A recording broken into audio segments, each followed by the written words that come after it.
भगवान सबसे बड़े हैं, बाकी चाहे संत हो या कोई हो सब उनसे छोटे हैं। गोपाल तापनीयोपनिषद में प्रश्न किया गया, कहा परमो देवः, सबसे परम देव, सबसे बड़ा तत्व कौन है? उत्तर दिया गया उसी में, कृष्णो ह वै परमम दैवतम, श्री कृष्ण ही सबसे बड़े तत्व हैं, परम देवता हैं। कृष्ण एव परो देवस तम ध्यायेत तम रसयेत तम भजेत।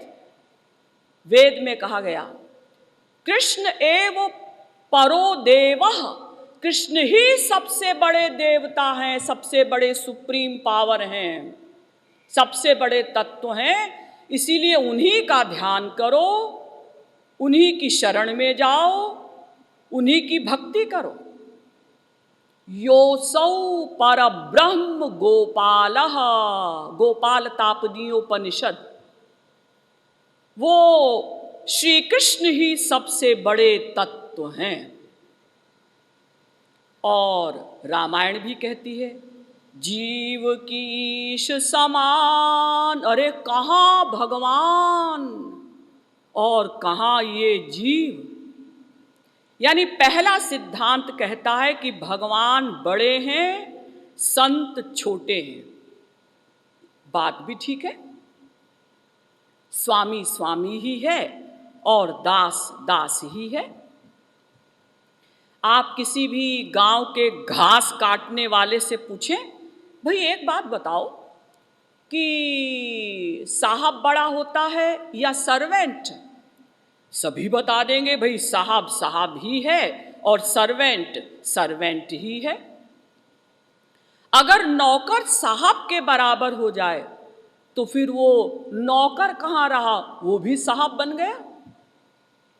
लेकिन दूसरा सिद्धांत ठीक इसका विरोधी है। दूसरा सिद्धांत कहता है नहीं, संत बड़े हैं, भगवान छोटे हैं। मोरे मन प्रभु अस विश्वासा, राम ते अधिक राम कर दासा। तुलसीदास जी कहते हैं भाई मेरा तो ऐसा विश्वास है कि राम के जो दास हैं यानी महापुरुष यानी संत, वो राम से भी बड़े हैं, भगवान से भी बड़े हैं। यहाँ तक कि स्वयं भगवान ने भी इस बात को एडमिट किया रामचरितमानस में कि मोते अधिक संत करि लेखे, मुझसे भी ऊंचा स्थान मानो संतों का, क्योंकि भूर्ज तरु सम संत कृपाला, परहित सह नित विपत्ति विशाला। संत तो भोजपत्र के समान होते हैं जिनका पूरा जीवन दूसरों के लिए ही समर्पित हो जाता है। इसीलिए आदि पुराण में भगवान श्री कृष्ण अर्जुन से कहते हैं ये में भक्ता ही हे पार्थ, न में भक्ता स्तुते मता, मद भक्तस्य ये भक्तास ते में भक्ततमा मताः। अर्जुन, जो मेरे भक्त हैं वो सच पूछा जाए तो मेरे भक्त नहीं हैं, यानी वो मुझे उतने प्रिय नहीं हैं। मद भक्तस्य ये भक्तास्ते में भक्ततमा मताः। जो मेरे भक्तों के भक्त हैं, जो संतों की भक्ति करते हैं, जो किसी संत की शरण में रहते हैं, वो ही मेरे असली भक्त हैं। मैं उनसे अधिक प्यार करता हूं। आराधनानां सर्वेषां विष्णोराराधनं परं, तस्मात् परतरं देवी तदीयानां समर्चनम्। जितने भी पर्सनैलिटी हो सकती हैं, तामसी पर्सनैलिटी, राजसी पर्सनैलिटी, सात्विकी पर्सनैलिटी, फिर गुणातीत में स्वर्ग के देवता, फिर ईश्वरीय एरिया में स्वर्ग के देवता तो फिर भी माया के अंडर में है, लेकिन ईश्वरीय एरिया में अनंत अवतार, और अनंत अवतारों में भी श्री कृष्ण की भक्ति सर्वश्रेष्ठ मानी गई। और उनमें भी जो उनके भक्तों की भक्ति करते हैं वो सर्वश्रेष्ठ भक्त हैं, ऐसा वेदव्यास जी पद्म पुराण में कह रहे हैं। पुनः वेदव्यास जी पद्म पुराण में कहते हैं, मज्जन्मनः फलमिदं मधुकैट भारे मत्प्रार्थनीय मदनुग्रह एष एव त्वद्भृत्य भृत्य परिचारक भृत्य भृत्य भृत्यस्य भृत्य इति मां स्मर लोकनाथ। हे संपूर्ण विश्व के स्वामी, हे अनंत ब्रह्मांडों के मालिक, मुझ पर एक कृपा करिए। क्या कृपा चाहते हो?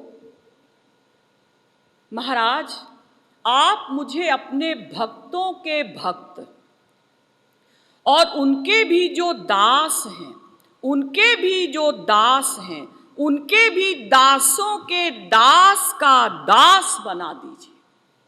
इतना ऊंचा स्थान है भक्तों का, इतना ऊंचा स्थान है संतों का।